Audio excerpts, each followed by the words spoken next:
49 మంది సజీవ దహనం, అందులో 41 మంది భారతీయులే.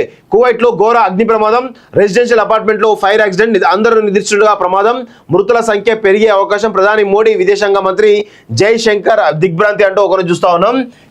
కువైట్లోని ఓ రెసిడెన్షియల్ అపార్ట్మెంట్లో బుధవారం తెల్లవారుజామున ఘోర అగ్ని ప్రమాదం సంభవించింది. భవనంలోని ఓ వంట గదిలో తొలుత మంటలు చెలరేగాయి. అదే సమయంలో అందరూ గాఢ నిద్రలో ఉండడంతో ప్రమాదాన్ని ఎవరూ గుర్తించలేకపోయారు. మంటలు పూర్తిగా వ్యాపించడంతో అక్కడికక్కడే 35 మంది సజీవ దహనం అయ్యారు.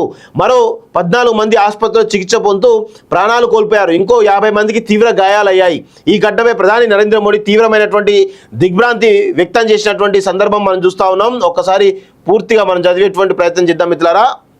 అరబ్ దేశం కువైట్లో దారుణం చోటు చేసుకుంది. బుధవారం తెల్లవారుజామున 6 గంటలకు మంగాఫ్ జిల్లాలో ఉన్న 6 అంతస్తుల రెసిడెన్షియల్ అపార్ట్మెంట్లో ఘోర అగ్ని ప్రమాదం సంభవించింది. అపార్ట్మెంట్లో భారత్ సహా పలు దేశాలకు చెందిన 160 మంది వలస కార్మికులు నివాసం ఉంటున్నారు. అయితే అగ్ని ప్రమాదం ఘటనలో 49 మంది సజీవ దహనమయ్యారు. వీరిలో 41 మందికి పైగా భారతీయులు ఉన్నారు. మృతుల్లో 11 మంది కేరళ వాసులు ఉన్నారంటూ మలయాళ మీడియాలో కథనాలు ప్రసారమయ్యాయి. మిగతా వారు తమిళనాడు, ఉత్తరప్రదేశ్, మహారాష్ట్ర చెందిన వారే ఉండొచ్చునని భావిస్తున్నారు. మృతులంతా 20 నుంచి 50 ఏళ్ల లోపు వారేనని సమాచారం. అగ్ని ప్రమాదంలో మరో 50 మంది తీవ్రంగా గాయపడడంతో వారిని అల్ అదాన్, జుబేర్ ముబారక్ ఆసుపత్రులు చేర్పించారు. గాయపడిన వారిలోనూ దాదాపు 30 మందికి పైగా భారతీయులే ఉన్నట్లు సమాచారం. మృతుల సంఖ్య మరింత పెరిగే అవకాశం ఉందని కువైట్ ప్రభుత్వ వర్గాలు వెల్లడించాయి. గాఢ నిద్రలో ఉండగా ప్రమాదం అంటూ ఒకరిని చూస్తున్నాం.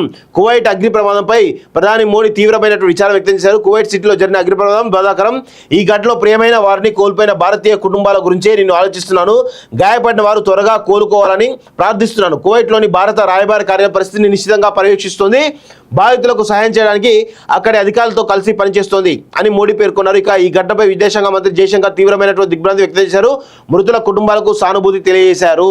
సో మొత్తానికైతే 49 మంది సజీవ దహనం అయితే అందులో 41 మంది భారతీయులే. అంటే తమిళనాడు కానీ, కేరళ కానీ, మహారాష్ట్ర కానీ ఇతర రాష్ట్రాలకు సంబంధించిన వాళ్ళే అధికంగా ఉండడం నిజంగా చాలా బాధాకరమైనటువంటి విషయమని మనం చెప్పవచ్చు. వాస్తవంగా కువైట్లో భారీ అగ్ని ప్రమాదం, 50 మంది భారతీయుల దుర్మరణం, మరో 35 మందికి గాయాలు. వారిలో 7 పరిస్థితి విషమం.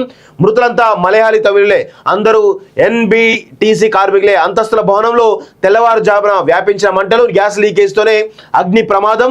అదే నిద్రలోని అనంతలోకాలకు 35 మంది చికిత్స పొందుతూ 15 మంది మృతి. మున్సిపాలిటీ అధికారుల సస్పెన్షన్. ఘటనపై ప్రధాని మోడీ దిగ్భ్రాంతి. మృతుల కుటుంబాలకు 2 లక్షలు. కువైట్కు కేంద్ర మంత్రి కేవీ సింగ్. తెలుగు వారంతా క్షేమం అంటూ ఒకరిని చూస్తా ఉన్నాం. సో పొట్టకూటి కోసం ఈరోజు ఆకలితోటి అంటే ఇక్కడ బతకలేక కువైట్కు, దుబాయ్కి, సౌదీ అరేబియాకు వెళ్ళి ఈరోజు వాళ్ళ కుటుంబాలను పోషించడానికి కూలీ పనులు చేసుకునేటువంటి అనేక మంది ఇటు తెలుగు వాళ్ళు కావచ్చు, మలయాళీ కావచ్చు, తమిళులు కావచ్చు, చాలా స్టేట్స్ నుంచి కూడా ఈరోజు వలస వెళ్ళి అక్కడ కూలీ పనులు చేసుకొని అక్కడ డబ్బులు ఎక్కువ వస్తాయనేటువంటి ఒక ఆశతోటి వెళ్ళి ఈరోజు ఇంటికి డబ్బులు పంపించి కుటుంబ పోషణే ఈరోజు చేసుకున్నటువంటి చాలామంది వ్యక్తులు ఇలాంటి ఘటనల్లో చనిపోతూ ఉంటారు. అక్కడ కువైట్లో కానీ, దుబాయ్లో కానీ, సౌదీ అరేబియాలో కానీ. నిజంగా ఇది చాలా బాధాకరం. నిజంగా ఈ రాష్ట్ర కేంద్ర ప్రభుత్వాలు ఇక్కడ పెద్ద ఎత్తున అవకాశాలు కల్పించే విధంగా ప్రయత్నాలు చేయాల్సినటువంటి అవసరం ఉంది. వాస్తవంగా ఆ దిశగా ఎంప్లాయ్మెంట్ కల్పిస్తే ఇలాంటి వలసలు ఉండకపోవచ్చు. వాస్తవంగా ఇలాంటి వలసలు ఉండకపోవచ్చు. ఇలాంటి దారుణాలు కూడా మనం చూడకపోయేటువంటి అవకాశం అయితే ఉంటుండే వాస్తవంగా. సో ఆ దిశగా కేంద్ర రాష్ట్ర ప్రభుత్వాలు ఒక ఆలోచన చేయాలి. లేదంటే అక్కడ ఉన్నటువంటి దుబాయ్లో కానీ, కువైట్లో కానీ, సౌదీలో ఉన్నటువంటి కార్మికులు ఎవరైతే పోతున్నారో వారికి ఖచ్చితంగా ఒక భరోసా ఈ కేంద్ర రాష్ట్ర ప్రభుత్వాలు ఇవ్వాల్సినటువంటి అవసరం అయితే కనబడతా ఉంది. ఖచ్చితంగా ఆ దిశగా ప్రభుత్వాలు చేయాల్సినటువంటి బాధ్యత ఉంది వాస్తవంగా.